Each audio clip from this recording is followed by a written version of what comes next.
All right. Hello, everyone. Welcome to today's weekly market check-in with myself, Greta Wall. I'm your host, and I'm joined by Derrick Oldensmith. Derrick is a professional trader with T3 Trading Group and the leader of T3 Live's Pro Desk virtual trading floor. Quickly, let's take a look. These are Derrick's current positions as of 12:30 p.m. Eastern Time today, the 17th of March. It is St. Patrick's Day. I am in my green. Derrick is in his teal. Maybe we could call it part of the green family. I teased him about it before we started. He forgot because he's just so focused on the market. The market trying to participate in St. Patrick's Day today, bouncing a bit. The NASDAQ has turned red, but the S&P 500 and the Dow still in positive territory. So partially participating for the market in St. Patrick's Day. All right, Fed week bounce. That's our discussion today. So are we going to get a bounce? Is it going to continue? All of that. Derrick, it's Monday on a big week for the market, I would say, with what's coming up and what has transpired in the 3 weeks ahead of this. How's your Monday been so far? It's okay. The luck of the Irish has my P&L green for the moment, so hopefully it stays that way. We commenced a pretty decent rally on Friday, and I'm pretty long this market right now. I'm looking for follow through on that bounce. I think that there's a lot of factors out there that point towards this bounce being able to have some legs.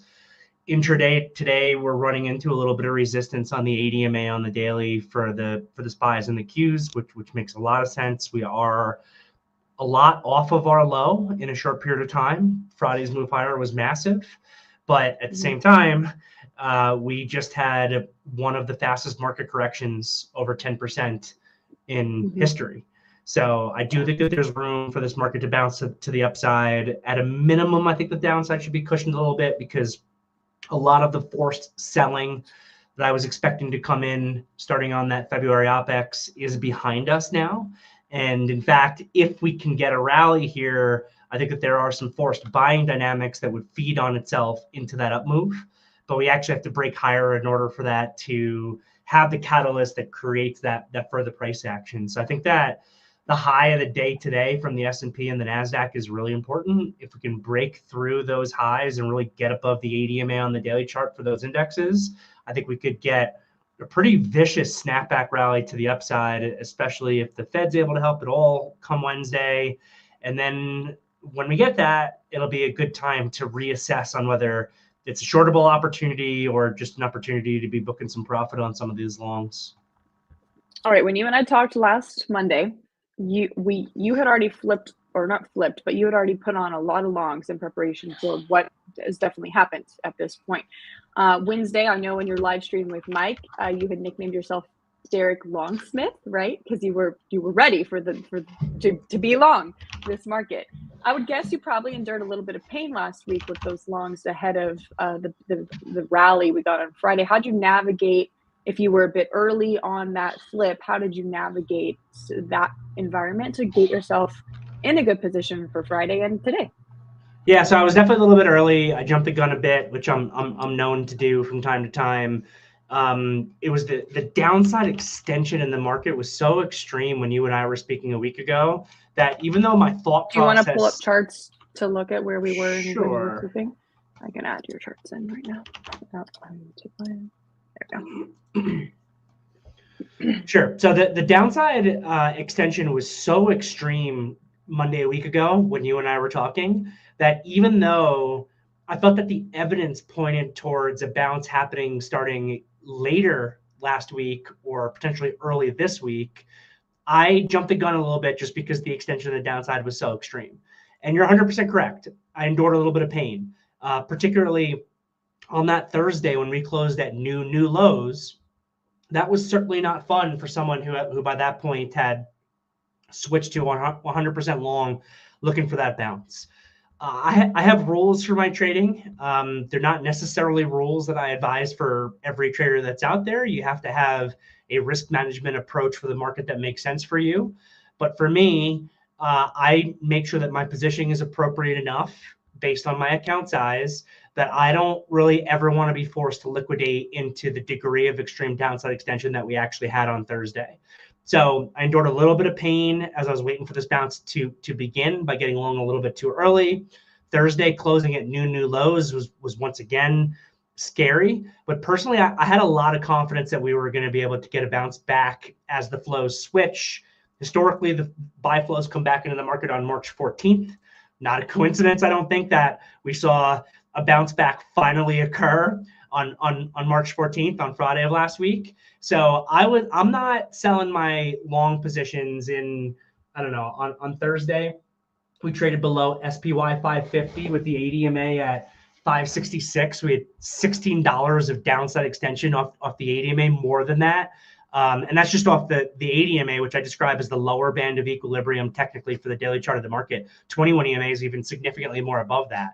So I'm not liquidating here. As a matter of fact, I'm adding to my longs on Thursdays at those lows. It's scary, but I'm confident in my approach. And I say, you know what? I'm just getting even bigger here. I'm getting even heavier here, because I do think when the snapback rally comes, it can become really vicious to the upside. And now it started. And we know that we are in an extremely low liquidity market environment right now that can have impacts on both sides. That can make the bounces bigger. It can make the drops bigger. We know that particularly to the upside, we're in a negative gamma environment. So that means that dealer hedging, market maker hedging in the market causes more buying right now the more we move higher. So that's a buying dynamic that can feed on itself. And the CTAs, which are systematic trend following funds and strategies, had gone from very, very long back here on February 19th to actually $20 billion short based on the numbers I saw at the end of last week. And now into this up move at a certain point, they are actually also required to buy.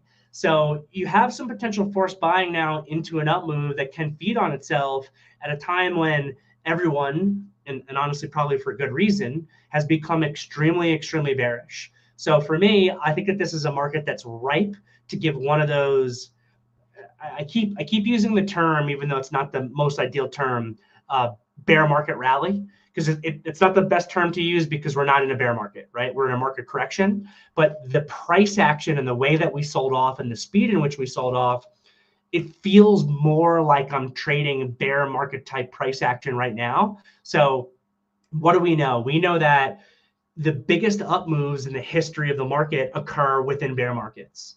And again, this is not a bear market. This is a market correction.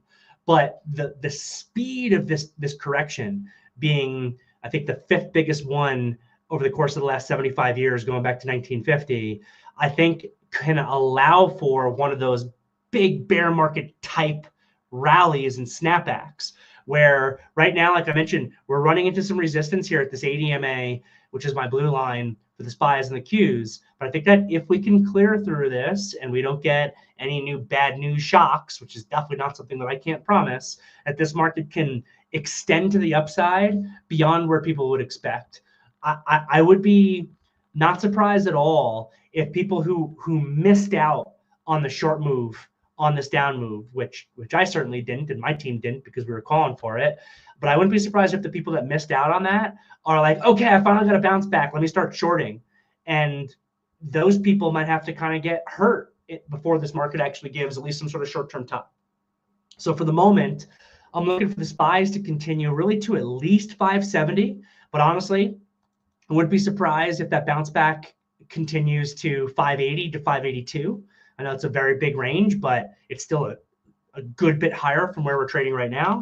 I'm looking for these Qs to give a much more significant snapback also. Same deal. We got to get through this resistance that we're building out here on this ADMA. I think that today's high is very important for both of these indexes. But if today's high can break, whether it happens this afternoon or it happens over the course of the next couple trading sessions, I think that also sets up a feedback cycle of additional buying that can come into the market that creates one of these shorter term bear market-esque squeezes up where SPYs get to the target I just mentioned. And for the Qs, it's not impossible to see. I think a conservative target on that type of bounce is like 488 to 490. A reach target could be as high as 500 to this resistance that was at 503. And then if that comes, I'll certainly be, and I've already started to do this, and I'll continue to do it. I'm just going to be slowly liquidating the longs that I have on that way up. And then at a certain point when we get up there, I'll be reassessing to say, hey, is this time where I should be adding some shorts in conjunction with my longs, just liquidating those longs, getting net short, got to take it one step at a time. But for the moment, I'm looking for a continuation of this rally that actually started Friday. We haven't seen more than a 1 day bounce in the market since this market correction occurred. We're due for more than just a simple 1 day bounce. And I think that has now finally started. All right. So you definitely endured some short-term pain last week while you were looking at your P&L, but the bigger, broader picture was, you were trading to your plan of getting long on lower lows. And, what were some of the best, if you think back to last week, I assume you got some pretty good buys on some on some names. What were some of, the best opportunities when you look back on them now that you were able to go long? Sure. So, some of the I did a really strong combination of like some really good day trades at certain parts of extreme extension on the downside, in conjunction with building into some swings. So on the day trading side, NVIDIA consistently paid me kind of day after day into this up move. NVIDIA was giving me really good overall relative strength for like 4 trading sessions in a row. So every time we hit a point intraday where I thought the market could bounce, NVIDIA was a go-to name to try to buy for that bounce on the intraday. Same thing with Amazon, kind of at these lows consistently on a few different spots. Same thing with Google when it was testing 162.50, though I've kept some of that to see if I can get a little bit of a bigger move. Meta was another one that I was buying on the more day trading side. On the swing trading side, names that I've been holding. So I still really like this VKTX. It's relatively weak today, but I love that it's holding above $30. I love that it showed relative strength into that market down move. I believe this is my biggest position that I have right now. So that's one that I'm involved in. I still like this VAL, which has shown really good relative strength recently. That's a bigger position for me that I'm looking for continued upside. It's a little bit different because it's more of an oil driller, oil services type of stock compared to like a growth or a Mag 7 name that I think have the capacity to give bigger bounces. In the growth area though, I started buying some of this Unity back. This S on this earnings report bounced back really well. I started new positions in SAIL, SAIL, on Thursday last week, which has given a decent bounce back already since then. I started a new position in this NBIS last week, which is okay. I started a new position in this TTD, which has not been very good. I started it, I think earlier last week. This is one of the names I was a bit too early on. I thought I had a good signal here on the 12th, even though it wasn't really confirmed by volume. And then the next day, as soon as I sized up in it, an analyst came out and downgraded it, which I thought was a little bit ridiculous considering I don't know why that analyst didn't downgrade it when it gapped down to $85 on only a mediocre earnings report and had to wait for it to crumble from 85 to 60 before it actually put that downgrade on. But I do like the company.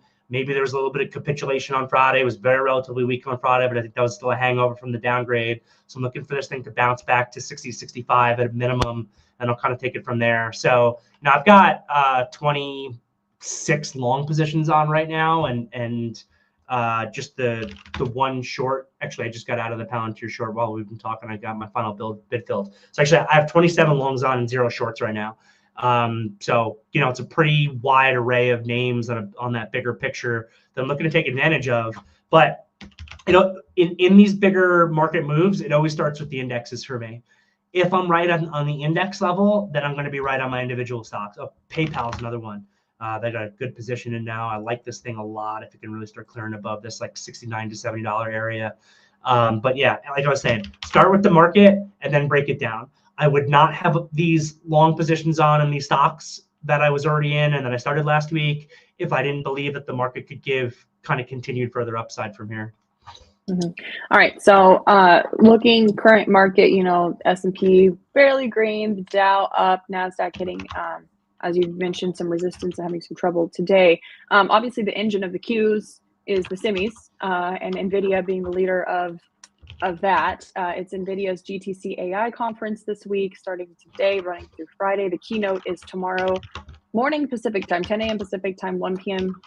Eastern is Jensen Huang's keynote. Do you expect a lot of moves from NVIDIA this week with that conference going on? I'm sure we'll see a lot of short-term volatility. As far as direction, based on what gets said, I have no idea. I do love the overall relative strength that NVIDIA has been providing these last several trading sessions, though it's a lot weaker today. Today's an interesting day because, usually when you get these bigger down moves in the market like we've gotten, it increases correlation. And yet into this down move, and I think it's just because of the way that the VIX has moved in this down move, we've actually maintained very high dispersion underneath the surface. So today's like an interesting day. I'm looking at the SPYs right now, 0.17%, the Qs down 0.17%. It's actually been a slower day today, which I'm happy for it. It's a little bit of a relief. Last week was just so insane and so hectic. But it's a really interesting day because I think every single Mag 7, Mag 8 stock is negative today, yet the Qs are barely negative and the SPYs are actually green. So what does that mean? There's a lot of dispersion underneath the surface. I think that in the NASDAQ itself, even though the Qs right now are down 0.2%, we have more names trading positive than negative. But the ones that are negative are the biggest market cap ones, and they're pretty decently negative. Again, Q's down 0.18%, but NVIDIA is down almost 3% as we're talking right now. Apple's down a full percentage point. Amazon's down 1.5%. Google's down only half a percent. What am I missing? Meta's down 1.25%. AVGO is down 1.8%. So it's really interesting that you could see those heavyweights down this much, yet the SPYs be green and the NASDAQ barely be red. So that just means that there's a lot of dispersion that's still going on underneath the surface. So it's like, as long as you're not long the Mag 7 stocks, if you're long other things, you're probably having an okay day today.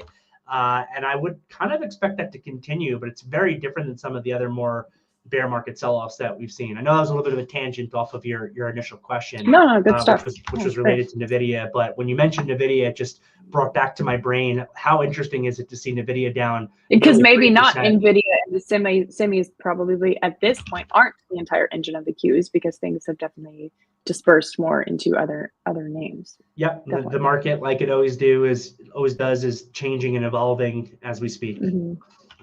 Right. All right. The other big news of the week is, of course, the Fed meeting on Wednesday. The meeting starts tomorrow. The decision's out on Wednesday at 2, and the press conference is at 2:30.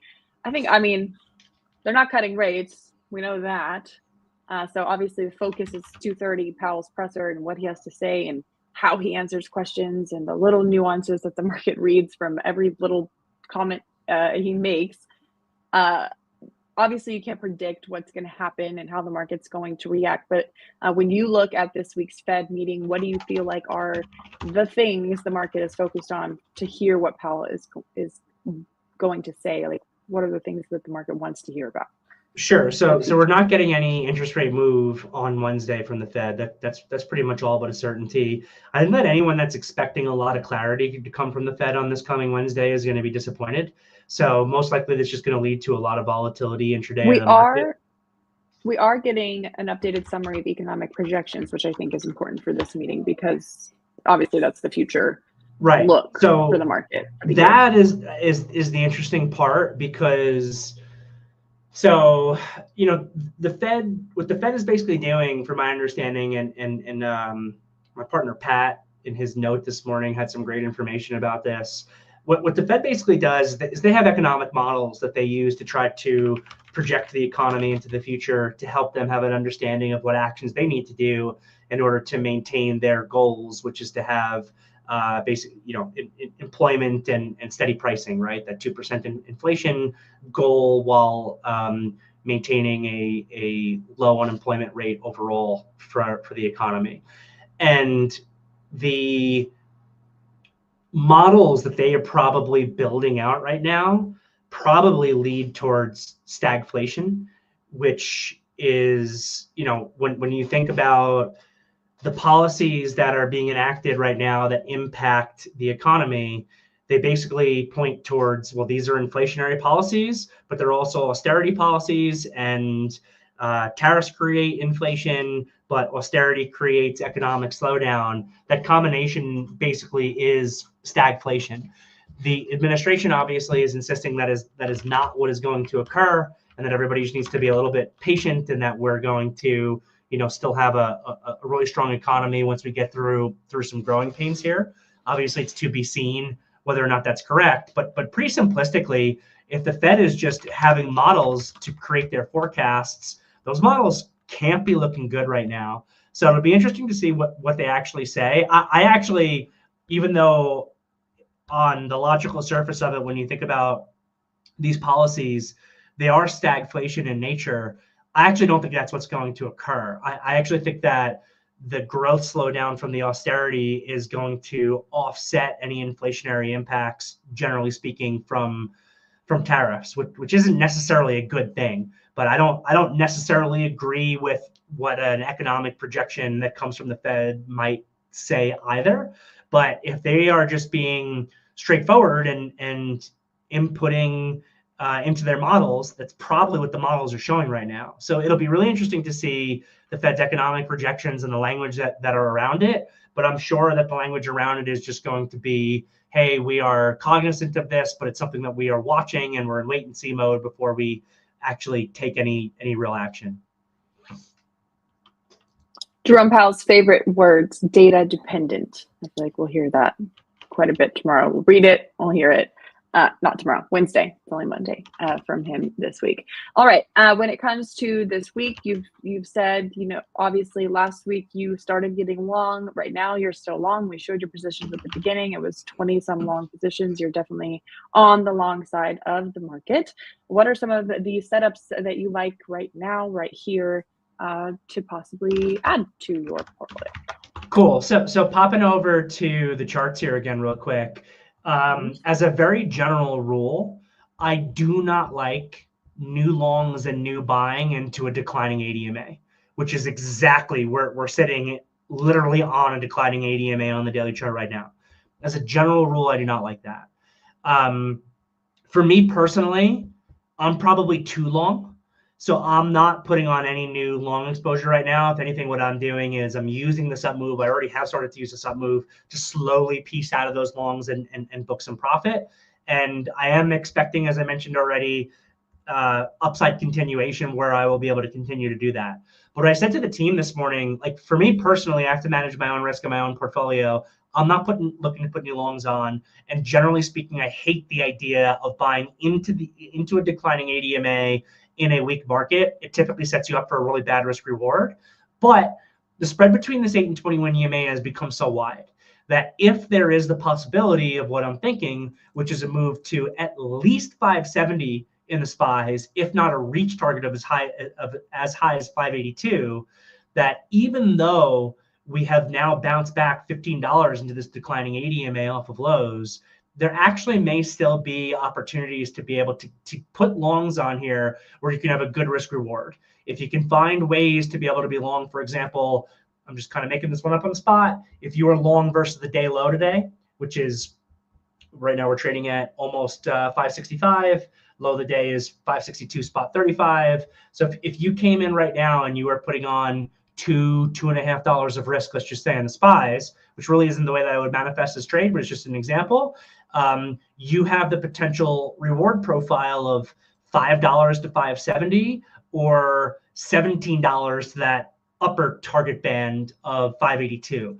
So even though traditionally this is a bad spot from a risk reward to be putting on new trades, here after what happened, it might not be as bad as it usually is. So a few names that I mentioned for today were Intel, which is a little bit of a news name to see if we could get like a 1, 2, 3 type of play to get some continuation of the upside. That actually worked out really well.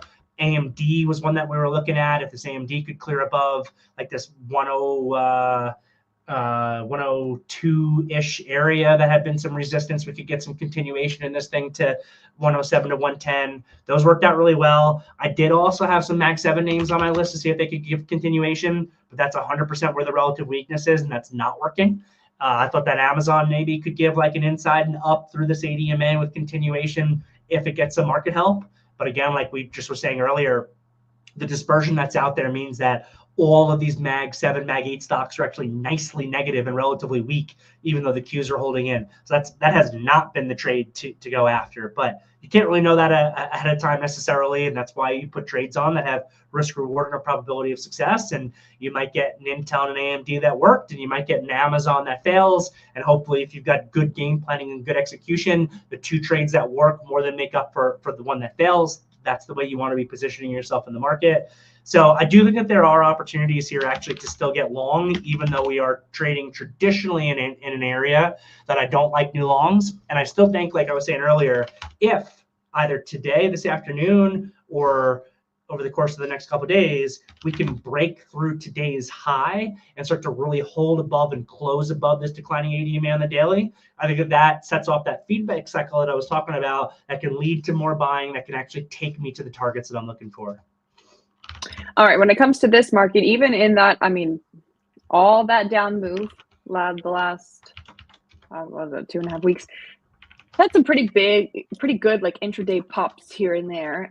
Lots of, I'm sure you at this point have been doing quite a bit of day trading around your swing positions. Have you been much more of a day trader in this current market environment than in the months before this? I've been very, very active. I've been very, very active. I hit a point last week where the amount of long exposure I had was uncomfortable. So I really wasn't looking to put on any long exposure. But at certain point intraday, there was just such good opportunities to be buying the market or to be buying Meta, Nvidia, Amazon, Apple for day trades that I was putting those on. And I was putting them on with almost a 100% success rate on the day trading. And it was great. It was helping to pad my P&L when my swings, as we discussed, were otherwise a little bit too early, and I was dealing with a bit of pain. The biggest amount of pain that I dealt with, honestly, with last week was just stress pain, because it was like my P&L swings were hectic. Last week, I felt like every day I would go back and forth between making a really large sum of money on the swings I had open and losing a large sum of money on the swings that I had open. And they were almost kind of evening each other out as that week went on. But just with a lot of stress and no actual follow through, no getting paid for that stress. And then it was just the day trading that was actually paying me. It was putting on those strategic day trades into that downside extreme extension, some of those stocks I mentioned, and also trading around the core position, which is something I always do. I mean, I could just flash real quick if you wanted to see like my Palantir. This is just Palantir because it's the one that I have up on my other screen right here. It's like my Palantir executions for the day. Like you can just see how active I am on like any, or here's PayPal that I'm in, or here's TTD that I'm in. So you could just see how active I'm in pretty much every one of these swing trades that I might have on to generate cash flow for myself while I wait for the big picture to play out. And again, that is pretty much where all of my here's to triple Q. All of any profitability that I had last week actually came from. And the swings were just stress upon stress because the size that I had on was creating massive P&L movements. And then finally on Friday, they actually began to pay me a little bit. And I want to see if I can get continuation. So that was, for me, that was the best part. I love these huge movements because they can absolutely just pay me and help me stack some money. When you're trading around a core like that, so you're holding a core long, but you're, day trading around it, like you were showing there on your executions, what kind of size are you using on those kind of day trades? So it depends very much on the stock that I have on. Not every name that I have is created equal here in terms of sizing, but I can tell you that every trade that I have on has a specific game plan, and all of those executions that I just showed are very, very methodical in nature based on that game plan. So some of those game plans are just going to be more aggressive than others, more aggressive through the size that I'm taking, more aggressive in the speed in which I book profit on the position and add back to the position based on the movements. So some of them are a little bit more passive where I want a bigger move before I book a little profit, a bigger move before I add back to it. Others are significantly more aggressive. So I don't have like a one size fits all answer for you on that. What I would say, and I think this is the most important part about trading almost period, is that everything that I'm doing in every single one of these stocks has a very methodical game plan. And that the key to, I think, consistent profitability in trading is to have game plans, which are the manifestation of a rules-based approach that defines your edge as a trader.